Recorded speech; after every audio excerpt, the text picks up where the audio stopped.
Total veto power countries कितनी है, तो 5, ठीक है। और इनमें से कौन कौन सी है, China, France, Russia, United kingdom and United states. आपके एमसीक्यूज में आपको इन कंट्रीज के नाम दिए जाते हैं और आपसे पूछा जाता है कि which one of the following country is the permanent member, which one of the following country is the veto power. अस्सलाम वालेकुम लेडीज एंड जेंटलमैन, उम्मीद करता हूँ कि आप सब खैरियत से होंगे and welcome to land forces academy. So dear students, आज की इस वीडियो में हम PMA 154 long course initial test को डिस्कस करेंगे। जैसा कि आप सबको पता है कि हम अपनी वीडियोस में एक कंप्लीट सीरीज स्टार्ट किया था हमने, जिसमें हम आपको डेली बेसिस पर जो इनिशियल टेस्ट है वो एक्सप्लेन करते हैं। तो इंशाल्लाह आज की इस वीडियो में हम आपको 17 मई के तमाम क्वेश्चंस डिस्कस करेंगे, ठीक है। तो इस वीडियो में आपको 17 मई के तमाम क्वेश्चंस मिल जाएंगे जो मुख्तलिफ सेंटर्स में, पाकिस्तान के मुख्तलिफ सेंटर जिस तरह ASRC कराची, लाहौर, पेशावर, रावलपिंडी, इन तमाम ASRCs में, सिलेक्शन सेंटर्स में, रिक्रूटमेंट सेंटर्स में जो जो क्वेश्चंस आए हैं तो उनको हमने कलेक्ट किया है, उनको सॉल्व किया है और इंशाल्लाह इस वीडियो में आपको हम वो सारे नोट्स पहुंचाएंगे, ठीक है। तो इस वीडियो के अंदर हम क्या क्या चीज़ें पढ़ेंगे, सबसे पहले इस वीडियो के अंदर हम आज के टेस्ट के तमाम क्वेश्चंस पढ़ेंगे, ठीक है।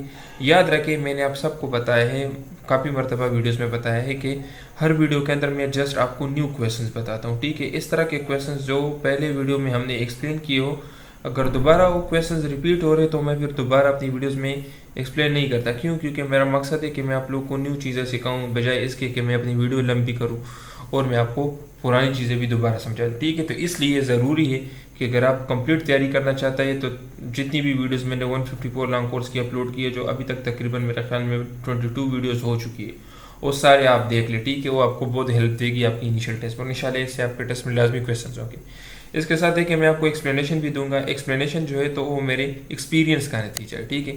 तकरीबन 142 लैंग कोर्स से हमने तैयारी स्टार्ट की थी स्टूडेंट्स को, और अभी 154 चल रहा है। तो देखिए ये कितने साल हो गए, इसमें कितने कोर्सेज हो गए, सैकड़ों टेस्ट हर कोर्स में स्टूडेंट्स हमारे से तैयारी करके क्लियर करते हैं। तो इन सब कोर्सेज की एक्सपीरियंस मिलाकर मैं आपको एक्सप्लेनेशन देता हूँ। एक्सप्लेनेशन में क्या होता है, एक्सप्लेनेशन में रिलेटेड पॉइंट्स होते हैं। लेट सपोज अगर एक क्वेश्चन आया है कि इस्लाम में सबसे मर्दों में सबसे पहले इस्लाम किसने कबूल किया, तभी तो आप लोगों ने इसका आंसर याद कर लिया, ये तो ठीक है, हो गया। अभी अगर नेक्स्ट मरतबा आपसे ये क्वेश्चन पूछे कि औरतों में सबसे पहले किसने कबूल किया, तो कहने का मतलब ये है कि अगर एक मरतबा ये क्वेश्चन आए कि मर्दों में सबसे पहले इस्लाम किसने कबूल किया, तो एक्सप्लेनेशन के अंदर मैं आपको सब बता देता हूँ, जिसने इस्लाम कबूल किया, ग़ुलामों में, मर्दों में, नॉन अरबिक में, अजमी में, अरबी में, तो सारे मैं आपको एक जगह पे बता देता हूँ, तो आपके लिए आसान हो जाता है। इस तरह कुछ ऐसी चीज़ें होती है जो आपको याद करना मुश्किल होता है, जिस तरह देखिए बैटल्स ऑफ इस्लामी, तो उनके डेट्स याद करना बहुत मुश्किल है, लेकिन उनके मैंने शॉर्टकट ट्रिक बताए थे। सार्क कंट्रीज याद करने के शॉर्टकट ट्रिक बताए थे,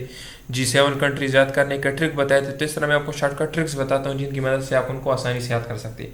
बाकी हम अपने पेड कोर्स की भी डिटेल्स देंगे, अगर कोई हमारे test passing guaranteed MCQs buy करना चाहते हैं तो उसकी भी हम इस कोर्स के अंदर डिटेल्स देंगे इस वीडियो के अंदर, ठीक है। तो सबसे पहले देखिए आप लोगों का यहाँ पर मैं आपको असाइनमेंट देता हूँ अभी, ठीक है। असाइनमेंट मैं आपको देता हूँ, असाइनमेंट आप गौर से सुनिए, ये असाइनमेंट आप लोगों ने लाजमी करनी है। सबसे पहले आप लोगों ने फर्स्ट इन इस्लाम, इस्लाम में सबसे पहले क्या क्या हुआ है वो आप लोगों ने याद करना है। मैं आपको अपनी नोट्स की एक स्क्रीनशॉट भी यहाँ पे दिखा देता हूँ। लेट्स सपोज सबसे पहले इस्लाम किसने कबूल किया, मर्दों में, औरतों में, मर्दों में। सबसे पहले शहीद कौन है, ठीक है। सबसे पहला गज़वा कौन है, सबसे पहले इस्लामिक कैलेंडर का मंथ कौन है। तो ये सब फर्स्ट इन इस्लाम जो जो इस्लाम में पहले है, ठीक है, ये सब आप लोगों ने याद करनी है।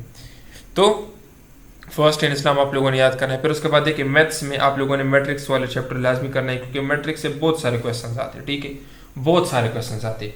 तो FSC बुक्स के अंदर जो मैट्रिक्स वाले चैप्टर है वो आप लाजमी देखें। बाकी जो स्टूडेंट्स हैं जिन्होंने हमारे पेड नोट्स बाई किए हैं या जिन्होंने मेडिकल पढ़ा है, तो ज़ाहिर सी बात है उनको तो मुश्किल होगा। तो हमारे जो स्टूडेंट्स हैं, पेड स्टूडेंट्स, तो आप लोग सिर्फ और सिर्फ जो आपके मोबाइल ऐप के अंदर मैंने मैथ्स का पोर्शन अपलोड किया है, आपके नोट्स के अंदर जो मौजूद है, सिर्फ आप वही कर ले, आपके लिए मोर देना पे। और ये फर्स्ट इन इस्लाम ये भी पूरा का पूरा आपके नोट्स के अंदर मौजूद है। फिर उसके बाद ट्राइग्नोमेट्रिक रेशियोज आप कर रहे हैं। ट्राइग्नोमेट्रिक रेशियोज इस तरह sine theta, cos theta, tangent theta, ये इससे पहले लेक्चर में मैंने डिस्कस किया था। बाकी जो हमारे पेड स्टूडेंट्स हैं तो आपके मोबाइल ऐप के अंदर भी मैंने अपलोड कर दिया है।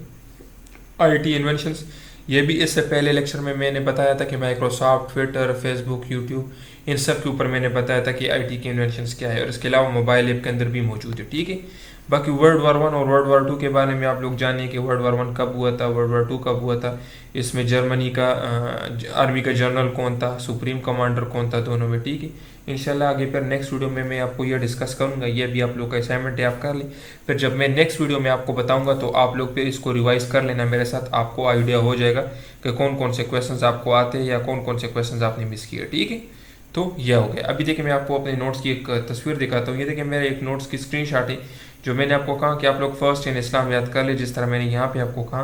तो अभी देखिए यहाँ पे मैंने क्या किया कि फर्स्ट हज, पहला हज कब हुआ, first murder in Islam, first namaz janaza, first mosque demolish, first Eid ul Fitr, first ghazwa, first Amirul Hajj, first couple who migrated for Islam, first person to be put in hill, first migration to another country. तो ये सारे question पूछे गए इस तरह। देखिए Ethiopia was the first foreign country to accept Islam. ये देखिए Aqib ibn Saud was the first governor of मक्का। तो ये सारे बहुत सारे हमारे नोट्स के अंदर मौजूद है। ये देखिए हमारे नोट्स का पेज नंबर 16 है। तो अगर आप हमारे ये नोट्स बाय करना चाहते हैं तो ये हमारा कॉन्टैक्ट नंबर है, इस पर रब्ता करके आप बाय कर सकते हैं। अच्छा देखिए डियर स्टूडेंट्स, सबसे पहला क्वेश्चन आपका क्या है कि conquest of happiness, conquest of happiness book किसने लिखा है? तो ये लिखा है बर्ट्रैंड रसल ने, ठीक। और ये कौन थे? ये इस किताब के अंदर क्या लिखा है? इस किताब में ये लिखा है कि इंसान की खुशियों के दरमियान कौन कौन से रुकावट है, ठीक है। तो जस्ट इस बारे में, तो ये आपका आतर का नेम है रसल, ठीक है, बर्ट्रैंड रसल। नेक्स्ट क्वेश्चन आपका है कि रेशमी रुमाल तहरीक किसने चलाई थी? तो रेशमी रुमाल तहरीक को सिल्क लेटर मूवमेंट भी कहते हैं। आपसे ये क्वेश्चन भी पूछा जा सकता है कि सिल्क लेटर मूवमेंट, ठीक है, और ये कब चलाई गई थी? 1913 एंड 1920 के बीच में, ठीक है। ये देवबंद लीडर्स ने चलाई थी, ठीक है। तो आपसे ये भी पूछा जा सकता है, हो सकता है कि आपसे डायरेक्ट पूछे कि किसने चलाई थी, तो देवबंदी लीडर्स ने, ठीक है। अभी इसमें प्रोमिनेंट लीडर कौन थे? तो महमूद हसन देवबंदी, ठीक है, इसने इसकी बुनियाद रखी थी, ठीक है। तो ये आपका एमसीक्यू का आंसर है। आपके टेस्ट में ये महमूद हसन देवबंदी ये वाला ऑप्शन में आपको मिलेगा, ठीक है। इसके अलावा इसका मकसद क्या था? इसका मकसद था कि तुर्की की खिलाफत उस्मानिया की मदद करना। किस तरह मदद करना? ज़्यादातर जो रेशम था, ये इसका कारोबार जो था ये बरतानिया से आता था, ठीक है, इंडिया, और यहाँ पे इसको लोग ख़रीदते थे। तो इन्होंने इससे बाइकाट किया, रेशम लेने से, सिल्क लेने से बाइकाट किया, ताकि जो अंग्रेज़ थे उनको माली नुकसान पहुँचा सके, और इस वजह से वो लोग खिलाफत उस्मानिया की मदद कर सके, ठीक है। तो इसका मेन मकसद क्या था? खिलाफत उस्मानिया की मदद करना। तो ये इसका मेन एम था, मेन एम, ठीक है। महमूद हसन देवबंदी ने इसको लॉन्च किया था। इसको सिल्क लेटर मूवमेंट भी कहते हैं, 1913 1940, ठीक है। ये आपके क्वेश्चन हो गए। नेक्स्ट क्वेश्चन, केफ अफहान। केफ अफहान क्या चीज़ है? तो देखिए ये असल में एक आइलैंड है एट एक्सट्रीम ईस्ट। तो आपको मैंने बताया था कि south America is just like है लेटर एस, तो है, और ये कहाँ पे? ये चिली में है, ठीक है। तो ये आपका आंसर हो सकता है कि ये केफ अफहान कहाँ पे? आपके इनिशियल टेस्ट में आपसे लोकेशन का पूछा है, ठीक है, तो चिली। अच्छा देखिए, तो ये माउंट एवरेस्ट के बराबर है, ठीक है। इसकी जो हाइट और नॉटिकल इक्विवेलेंसी है तो ये माउंट एवरेस्ट की है, ठीक है। और also it is considered as the firstest route to sailing around the world, ठीक है। तो firstest route to sail around the world, तो ये आपका केफ अफहान है, ठीक है। ये इसकी तस्वीर है, ठीक है, आप चेक कर सकते हो, ये केफ अफहान है। और ये आप चेक कर सकते हो, जिस तरह मैंने आपको बताया था कि ये चिली है, आपको नज़र आ रहा है ना, अर्जेंटीना भी आपको नज़र आ रहा है, और एक्सट्रीम एस पे तो देखिए ये यहाँ पे आपको नज़र आ रहा है, ठीक है। अच्छा देखिए नेक्स्ट क्वेश्चन, सिक्योरिटी काउंसिल के नॉन परमानेंट मेंबर्स कितने हैं? तो देखिए सिक्योरिटी काउंसिल का टोटल 15 मेंबर्स है। ये आपका पहला एमसीक्यू हो गया, टोटल 15 मेंबर्स है। इसमें से 5 जो है ये परमानेंट मेंबर्स हैं, इनके पास वीटो पावर भी है। तो अगर आपसे क्वेश्चन ये पूछे कि टोटल वीटो पावर कंट्रीज कितनी है, तो 5, ठीक है। और इनमें से कौन कौन सी है? China, France, Russia, United kingdom and United states. आपके एमसीक्यूज में आपको इन कंट्रीज के नाम दिए जाते हैं और आपसे पूछा जाता है कि which one of the following country is the permanent member, which one of the following country is the veto power, ठीक है। तो China, France, Russia, United kingdom, United state, ये आप लोगों ने याद करना है, ठीक है, आपके लिए बहुत ज़रूरी है। अच्छा देखिए, फिर इसके अलावा 10 नॉन परमानेंट मेंबर है, ठीक है, 10 नॉन परमानेंट मेंबर्स है। तो 5 permanent members, 10 non permanent members, total कितने हो गए? 15, ठीक है। और ये नॉन परमानेंट मेंबर्स कितने टाइम के लिए सिलेक्ट होते हैं? 2 ईयर्स के लिए। और इसका हेडवाटर कहाँ पे है? न्यूयॉर्क में है। और ये कब बना था सिक्योरिटी काउंसिल? ये बना था अक्टूबर 1945 में, ठीक है। तो ये सारे एमसीक्यूज आपके लिए बहुत ज़रूरी है, आपसे पूछा जा सकता है कि सिक्योरिटी काउंसिल के कितने मेंबर्स हैं? तो 15, परमानेंट कितने? 5। वीटो पावर किसके पास है? वीटो पावर क्या है? वीटो पावर बेसिकली एक ओट होता है इनके पास, जिससे ये किसी भी जो मंसूबा है उसको डायरेक्ट कैंसिल कर सकते हैं, ठीक है। तो veto power is nothing, just it's a priority vote, ठीक है। तो आपका ये हो गया। इसके अलावा इसमें नॉन परमानेंट मेंबर्स कितने हैं? 10। तो इनके ना कंट्रीज़ के नाम भी याद कर ले। आपको कंट्री का नेम दिया जा सकता है, आपसे पूछा जा सकता है कि ये परमानेंट कंट्री है या नहीं, आपसे ये भी पूछा जा सकता है कि वीटो पावर है या नहीं। तो ये नंबर्स 10, 15, ठीक है। 10, 15, 5 और ये वीटो, ये सारे आपके MCQs हो गए।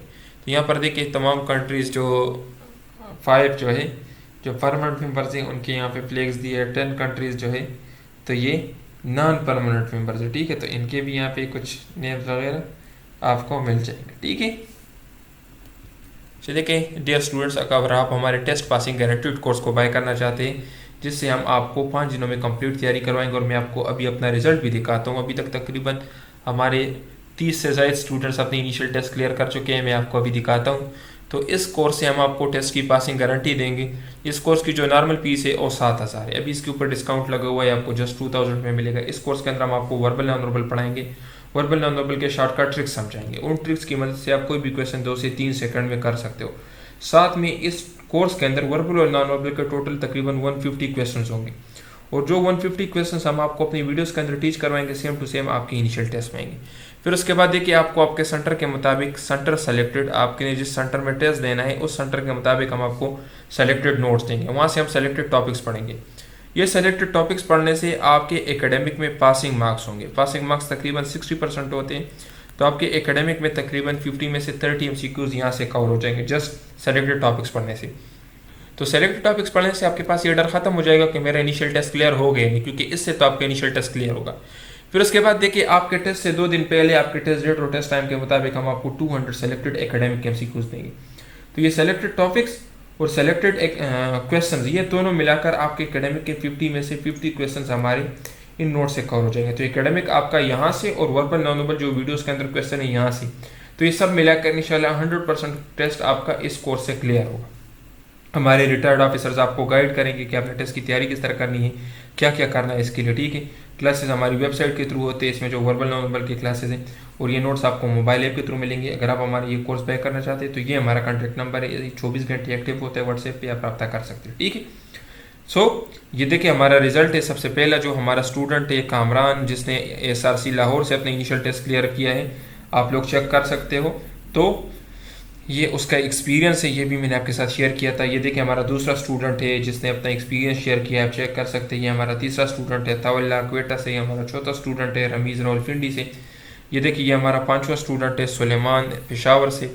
ये महर, ये भी रावलपिंडी से है। ये हमारा स्टूडेंट है, ये भी SRC पेशावर से है। ये भी हमारा स्टूडेंट है SRC पनवाकिल से। ये देखिए ये हमारा स्टूडेंट है मोहम्मद अब्बास, जो कि हसन का भाई था, ठीक है। इसने अपना इनिशियल टेस्ट क्लियर है। इसने काफ़ी हमारे बारे में लिखा है, ये आप चेक कर सकते हो कि इसने हमारे बारे में क्या लिखा है। नीचे एकेडमिक के नीचे भी लिखा है। तो इंशाल्लाह जो भी हम आपको देंगे सेम टू सेम आपका वहाँ से टेस्ट आएगा।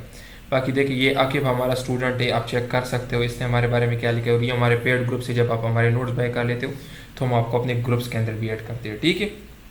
इसके अलावा ये देखिए हमारा ज़ोनूरैन हमारा स्टूडेंट है, इसने अपने इनिशियल टेस्ट क्लियर किया, ठीक है। ये आप चेक कर सकते हो 16 को इसने अपने इनिशियल टेस्ट क्लियर किया था। ये उस्मान हमारा स्टूडेंट है, इसने अपने इनिशियल टेस्ट क्लियर किया है। यहाँ पे देखिए ये किफ़ायत हमारा स्टूडेंट है, पेशावर से अपने इनिशियल टेस्ट क्लियर किया है। ये हमारा स्टूडेंट है, अपने इनिशियल टेस्ट क्लियर किया है। ये नुमान हमारा स्टूडेंट है, अपने इनिशियल टेस्ट क्लियर। तो ये तो जस्ट याद देखिए, अगर मैं आपको सारे इस वीडियो के अंदर बताने लग जाऊँ तो बहुत सारे, अभी तकरीबन कोई 40+ स्टूडेंट्स हमारे 35-40+ स्टूडेंट्स हमारे इनिशियल टेस्ट क्लियर कर चुके हैं। चंद मैंने आपको यहाँ पे दिखाए। तो अगर आप टेस्ट को गारंटी के साथ क्लियर करना चाहते हैं 100% गारंटी देंगे आपको, ठीक है। तो ये हमारा नंबर है, इस पर रब्ता करके आप हमारे नोट्स बाय कर सकते हैं। इंशाल्लाह हम आपको कम से कम 2 दिन में और ज़्यादा से ज़्यादा 5 दिन में कंप्लीट तैयारी करवाएंगे, ठीक है। सो नेक्स्ट आपका क्वेश्चन क्या है कि Pakistan share maritime border with, maritime क्या, पानी वाला बॉर्डर। तो देखिए Oman is the only country that share direct maritime border with Pakistan, ठीक है।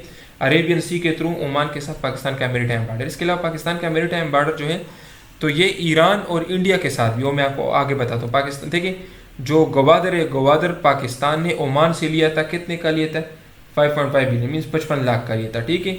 कब लिया था, 8 सितंबर 1958 को। तो ये क्वेश्चन भी अक्सर इनिशियल टेस्ट में पूछा जाता है कि पाकिस्तान ने गवादर किस कंट्री से लिया। अच्छा देखिए गवादर पाकिस्तान का हिस्सा कब बना, 8 दिसंबर 1958 में, ठीक है। और ये इंडिया ईरान जो है तो ये भी पाकिस्तान के साथ मैरीटाइम बॉर्डर शेयर करते हैं, पानी वाला बॉर्डर, ठीक है, पानी में जो बॉर्डर होता है। इसके बाद देखिए रशिया जो है तो उसका largest C border in the world है, ठीक है। और कनाडा का longest coastal line in the world है। तो ये भी क्वेश्चन आपसे पूछे जा सकते हैं कि longest coastal line in the world किस कंट्री का है, largest C border in the world किस कंट्री का है, ठीक है। इसके अलावा Russia is the world largest country by area. आपको मैंने बताया था कि largest country of the world by area Russia है। जो कि 2 कॉन्टिनेंट्स में फैला हुआ है, एशिया और यूरोप में। तो ये क्वेश्चन भी पूछा जा सकता है कि which country spread between 2 continents, ठीक है। इसके अलावा आपको मैंने ये भी बताया था कि कौन सी सिटी 2 कॉन्टिनेंट्स के दरमियान फैली हुई है। इससे पहले एक लेक्चर में मैंने आपको बताया था। तो इस्तांबुल वाहिद ऐसी सिटी है जो 2 कॉन्टिनेंट्स यूरोप और एशिया के दरमियान में स्ट्रेच है, ठीक है। नेक्स्ट क्वेश्चन आपका क्या है कि पाकिस्तान शेयर मैरीटाइम बॉर्डर, तो ये क्वेश्चन। नेक्स्ट क्वेश्चन आपका क्या है कि how many vowels are in the word. तो इस तरह का एक वर्ड आपको दिया जाता है और आपसे पूछा जाता है कि इसके अंदर कितने वॉवल्स है, ठीक है। तो देखिए 1 2 3 4, तो टोटल इसके अंदर कितने वॉवल्स है 4। कोई भी वर्ड आपको दिया जा सकता है और याद रखिए ये वॉवल्स है ए ई आई ओ यू, तो इसमें आपने जस्ट इनको काउंट करना है, ठीक है। नेक्स्ट क्वेश्चन क्या है कि देखिए the change of culture from one society to another, तो इसको एक कल्चरेशन कहते हैं, ठीक है। और destruction of a culture through conquest is referred by anthropologist ethnocide. तो ये डिफिनीशंस आप याद कर ले क्योंकि ये क्वेश्चन पूछा गया तो नेक्स्ट भी पूछी जा सकती है। जो the process that enables a culture to maintain equilibrium, culture में मेंटेन जब इक्विलिब्रियम मेंटेन हो तो इसको अडॉप्टेशन कहते हैं।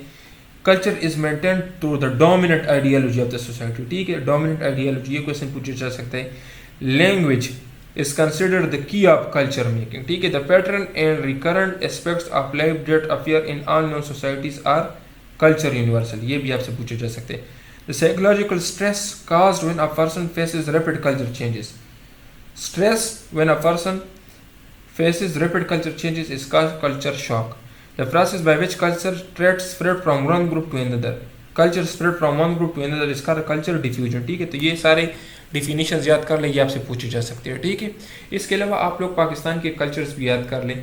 जिस तरह ये पूछा गया कि तर में कौन सी कल्चर है, तो देखिए तर सिंध का इलाका है तो वहाँ पर सिंधी कल्चर होगा, ठीक है। तो कुछ इस तरह का क्वेश्चन आपसे पूछे जा सकता है। जैसे देखिए पाकिस्तान के कोऑर्डिनेट्स आपने बताने, एंगल्स बताने, तो देखिए पाकिस्तान की लेटीट्यूड पे क्या है 23 to 37 डिग्री नॉर्थ, ठीक है। फिर लॉन्गिट्यूड पे क्या है 61 to 78, ठीक है। और ये देखिए ये आप चेक कर सकते हैं यहाँ पे है और ये इसके कोऑर्डिनेट्स है 23 37 61 67, ठीक है। अच्छा द नेम गिवन टू 1857 और बाय ब्रिटिश गवर्नमेंट, जंग आज़ादी को अंग्रेज़ों ने क्या नाम दिया था। तो इसको देखिए sepoy mutiny, Indian mutiny, the great rebellion, ठीक है, गद्दारी, ठीक है, रिवॉल्ट ऑफ 1857, ये सारे नाम दिए थे। तो ये वाला आपके इनिशियल टेस्ट में या ये वाला नाम होगा या ये वाला होगा, ठीक है। तो ये आप याद कर लें। अच्छा नेक्स्ट क्वेश्चन है क्या कि कैपिटल ऑफ फिजी, तो इसका कैपिटल क्या है सोवा है, ठीक है। और ये इसका कमर्शियल सेंटर भी है साउथ पैसिफिक ओशन में, ठीक है, साउथ पैसिफिक ओशन में है, ठीक है। अच्छा देखिए इसका करेंसी क्या है फिजियन डॉलर है। रग्बी इसमें most common game, most popular game क्या है रग्बी है, ठीक है। इसके अलावा soft coral capital of the world, तो ये किस कंट्री को कहा जाता है soft coral capital of the world, तो ये फिजी को कहा जाता है, ठीक है। इसके अलावा ये आप चेक कर सकते हैं, ये इसकी तस्वीर है फिजी की। नेक्स्ट क्वेश्चन की शाह जो रिसालो, तो ये देखिए ये किसकी किताब है, ये शाह अब्दुल लतीफ़ बिटाई की किताब है। और ये कौन थे, ये एक सिंधी थे, ठीक है, सिंधी पोइट थे। तो हाँ इससे पहले क्वेश्चन ये पूछा था कि शाह अब्दुल लतीफ़ बिटाई किस लैंग्वेज के पोइट थे, और अभी क्वेश्चन इससे बुक से रिलेटेड पूछा है। तो देखिए मैंने अपने यूट्यूब चैनल पर लैंग्वेजेस से रिलेटेड एक सारी वीडियो अपलोड की है, लैंग्वेजेस से रिलेटेड, ठीक है। मैंने 153 लैंग्वेज कोर्स में भी अपलोड की थी और अभी भी मेरा ख्याल में अपलोड की, उसमें मैंने तमाम पोइट्स का जिक्र किया है। पश्तो के पोइट्स कौन हैं, पंजाबी के, सिंधी के, कश्मीर के, ठीक है। इस तरह हिबा खातून का पूछा जाता है जो कि एक कश्मीरी पोइट थी। तो इन सारे पोइट्स का मैंने जिक्र किया है, इनके मशहूर किताब जो पूछी जाती है इनिशियल टेस्ट में उनका जिक्र किया। तो अगर आपने वो वीडियो नहीं देखी तो आप लाजमी देखें। और ये इसको नेशनल पोइट ऑफ सिंध भी कहा जाता है, ठीक है। नेक्स्ट क्या है कि 2022 फुटबॉल वर्ल्ड कप, देखिए हमने अपने नोट्स के अंदर, आप लोग अपना मोबाइल ऐप चेक कर लें, वहाँ पर मैंने अपडेट्स के नाम से एक फ़ाइल अपलोड की थी जिसके अंदर फीफा वर्ल्ड कप के तमाम डिटेल्स थे जो आपके एमसीक्यूज़ पूछे जाते हैं, जो अक्सर 153 रैंक कोर्स में बहुत सारे एमसीक्यूज़ पूछे गए थे फीफा वर्ल्ड कप से और अभी भी पूछे जा रहे हैं। तो जो हमारे स्टूडेंट्स हैं जिन्होंने हमारे नोट्स बाय किए वो खासकर ये फीफा वर्ल्ड कप से रिलेटेड जितना नॉलेज मैंने शेयर किया वो लाजमी देखिए। तो देखिए 2022 फुटबॉल वर्ल्ड कप किसने जीता था, तो देखिए सबसे पहले तो इसके रिलेटेड मैंने बताया था, ठीक है। ये कहाँ पे हुए थे, ये कतर में हुए थे, ठीक है। नवंबर 20 से दिसंबर 18 तक हुए थे, ठीक है। और इसमें 22 कंट्रीज़ ने हिस्सा लिए थे। तो ये तो सारे आपसे एमसीक्यूज़ हो गए, कतर, डेट, कंट्रीज़, ठीक है। फिर देखिए अर्जेंटीना ने ये गेम जीता था और ये इनकी तीसरी ट्रॉफी थी, ठीक है, तीसरी विक्ट्री थी, मीन 3 मरतबा उन्होंने जीता। किसको हराया था, फ्रांस को हराया था, ठीक है। अच्छा देखिए, first Pakistani to climb Mount Everest, पहले पाकिस्तानी जो माउंट एवरेस्ट पे जिन्होंने क्लाइंबिंग की थी। इससे पहले लेक्चर में मैंने आपको बताया था कि K2 से रिलेटेड भी मैंने आपको बताया था, अभी माउंट एवरेस्ट से भी बता रहा हूँ, ठीक है। तो नज़ीर सागर जो है विकीपीडिया के मुताबिक ये पहले पाकिस्तानी है जो कि 17 मई 2000 को माउंट एवरेस्ट पे चढ़े थे, ठीक है। और इसके अलावा जो अंग्रेज़ थे जो इसके ऊपर चढ़े थे इनसे पहले 1953 में, उसके नाम क्या थे, एडमंड हिलरी और तिब्बतन माउंटेनियर जो थे एक तेंजिंग नोर्गे, ठीक है। तो ये पहले लोग थे जो माउंट एवरेस्ट पे चढ़े हुए थे, ठीक है। इसके अलावा साजिद अली सतपारा जो है, तो ये पहली पाकिस्तानी थे जो बगैर किसी ऑक्सीजन सप्लीमेंटल ऑक्सीजन के माउंट एवरेस्ट पे चढ़े थे, ठीक है। तो ये भी आपसे पूछा जा सकता है। इनके वालिद साहब आपको पता है वो बर्फबारी और स्नोफॉल और एवलांच वगैरह में अभी उनकी मौत हुई थी। सूरा विद टू बिस्मिल्लाह, ऐसी सूरत जिसके अंदर 2 बिस्मिल्लाह है, तो ये क्या है, सूर्य नमल। और नमल किसे कहते हैं, नमल कहते हैं एंट को, चिविंटी को, ठीक है। इसके अलावा हमारे जो स्टूडेंट्स हैं जिन्होंने नोट्स बाय किए हैं, तो होली कुरान के नाम से हमारे नोट्स के अंदर एक पूरा का पूरा टॉपिक है, उसके अंदर मैंने सारी चीज़ें ऐड की। जिस तरह देखिए, हार्ट ऑफ कुरान सूरह यासीन को कहा जाता है, लॉन्गेस्ट सूरत कौन सी है, शॉर्टेस्ट सूरत कौन सी है, पहली वही कौन सी सूरत नाजिल हुई थी, पहली वही के अंदर कितने आयत नाजिल हुए थे, तो ये सारे उसके अंदर मौजूद है जो कि मोस्ट फ्रीक्वेंटली आस्क्ड MCQ है, ठीक है। तो frequently asked questions Holi Quran वाले टॉपिक के अंदर आपको मिल जाएंगे, वो सारे के सारे आप लोग लाजमी याद कर लें, ठीक है। तो डियर स्टूडेंट्स, अगर आप हमारे इंटरव्यू का कोर्स बाय करना चाहते हैं तो इंटरव्यू का भी हमारा कोर्स अवेलेबल है, ये हमारा कॉन्टैक्ट नंबर है, इस पर रब्ता कर सकते हैं। इसके अंदर हम आपको इंट्रोडक्शन पढ़ाएंगे कि आप लोगों ने अपना इंट्रोडक्शन किस तरह से लिखना है, आप लोगों ने अपने मेरिट डीमेरिट्स किस तरह से लिखने हैं, ठीक है। ऐसे राइटिंग किस तरह से करनी है, why you want to join Pakistan army, कि आपकी गर्लफ्रेंड है यानी कि आपने कभी सेक्स किया है यानी, इस तरह के क्वेश्चंस का आप लोगों ने आंसर किस तरीके से देना है, आप लोगों ने अपनी ड्रेसिंग किस तरह करनी है, हेयर कटिंग किस तरह करनी है, शेव या दाढ़ी वगैरह किस तरह से बनवानी है, ठीक है। आप लोगों ने रूम में किस तरह एंटर होना है, रूम से बाहर किस तरह निकलना है वहाँ पर, और जो जनरल नॉलेज से रिलेटेड जिस तरह के मैप के ऊपर काफ़ी क्वेश्चंस पूछते हैं, क्या क्या क्वेश्चंस पूछते हैं, किस तरह से क्वेश्चंस पूछते हैं, तो ये सब हम आपको बताएंगे। साथ में आपकी चेकिंग भी होगी। लेट सपोज आप इंट्रोडक्शन लिख देते हो तो हम उसको चेक करेंगे कि इसमें कोई गलती है या नहीं है, ये इसके ऊपर आपसे कौन कौन सा क्वेश्चन पूछे जा सकते हैं। तो अगर आप हमारा ये कोर्स बाय करना चाहते हैं तो हम आपको 100% गारंटी के साथ तैयारी करवाएंगे, और जितना आप पे कर सकते हो उतना आपसे लेंगे। ये हमारा कॉन्टैक्ट नंबर है। थैंक यू डियर स्टूडेंट्स, आप तो बहुत ख्याल रखें, हमारी वीडियो को लाजमी लाइक करें और चैनल को लाजमी सब्सक्राइब करें।